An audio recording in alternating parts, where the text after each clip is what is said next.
We provide you the platform to turn your dreams into reality.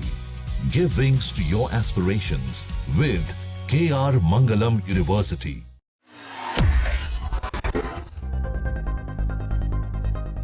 Iran और Israel के बीच का तनाव अब उस चरम बिंदु पर पहुंच गया है जहां नागरिक और सैन्य ठिकानों के बीच का अंतर धुंधला पड़ता जा रहा है। ईरान ने खाड़ी देशों, विशेषकर बहरीन और संयुक्त अरब अमीरात को एक बेहद कड़ा और खतरनाक अल्टीमेटम जारी किया है। खबर है कि खाड़ी देश अपने होटलों और निजी संपत्तियों में अमेरिकी सैनिकों को शरण दे रहे हैं। ऐसे में ईरान ने इन देशों को सीधी चेतावनी दे दी है कि अब नागरिक स्थलों को एक वैध सैन्य टारगेट माना जाएगा। इसका सीधा अर्थ ये है कि ईरान इन होटलों पर मिसाइल या ड्रोन हमले करने से पीछे नहीं हटेगा। तो आइए इस पूरी खबर को हम विस्तार से इस वीडियो के माध्यम से समझाते हैं। होटलों और हवाई अड्डों में छिप रहे हैं अमेरिकी सैनिक।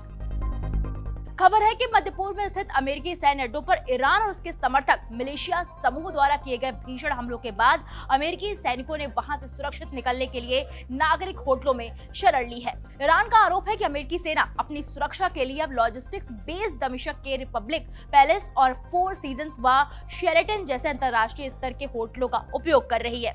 ईरान का दावा है कि अमेरिकी मरीन सैनिकों को हाल ही में इस्तांबुल और सोफिया के रास्ते जिबूती अंतरराष्ट्रीय हवाई अड्डे पर स्थानांतरित किया गया, जो इस बात का संकेत है कि अमेरिकी सेना अब अपने पारंपरिक अड्डों पर सुरक्षित महसूस नहीं कर रही है।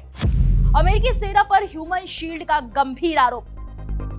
ईरान के विदेश मंत्री सैयद अब्बास अरागची ने सोशल मीडिया प्लेटफॉर्म एक्स पर लिखते हुए अमेरिका पर तीखा हमला बोला है। अमेरिकी सैनिक खाड़ी देशों जैसे यूएई, बहरीन और कुवैत के सैन्य ठिकानों से भागकर नागरिक होटलों और कार्यालयों में छिप रहे हैं।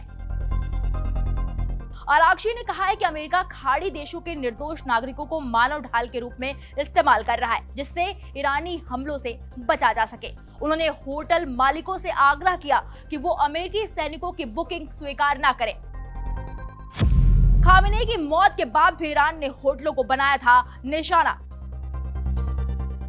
ये पहली बार नहीं है जब होटलों को निशाना बनाया गया है। इस तनाव की जड़ें 28 फरवरी की उस घटना में है जब इजराइल और अमेरिका के संयुक्त हमले में ईरान के सर्वोच्च नेता अली खामेनी और शीर्ष कमांडर शहीद हो गए थे। इसके प्रतिशोध में ईरान ने न केवल सैन्य ठिकानों बल्कि उन नागरिक ठिकानों को भी निशाना बनाना शुरू किया जहां अमेरिकी सैनिक छिपे हुए थे। ईरान ने हाल ही में दुबई में एक सिविलियन होटल को निशाना बनाया था क्योंकि वहां 3 अमेरिकी सैनिकों के छिपे होने की खबर थी। हालांकि यूएई ने अंतर्राष्ट्रीय पर्यटन और छवि के डर से इसकी आधिकारिक पुष्टि नहीं की। इसी तरह 2 मार्च को बहरीन की राजधानी मनामा में एक होटल पर ईरानी हमला हुआ, जिसमें अमेरिकी डिपार्टमेंट ऑफ वॉर के 2 कर्मचारियों के गंभीर रूप से घायल होने की खबर थी।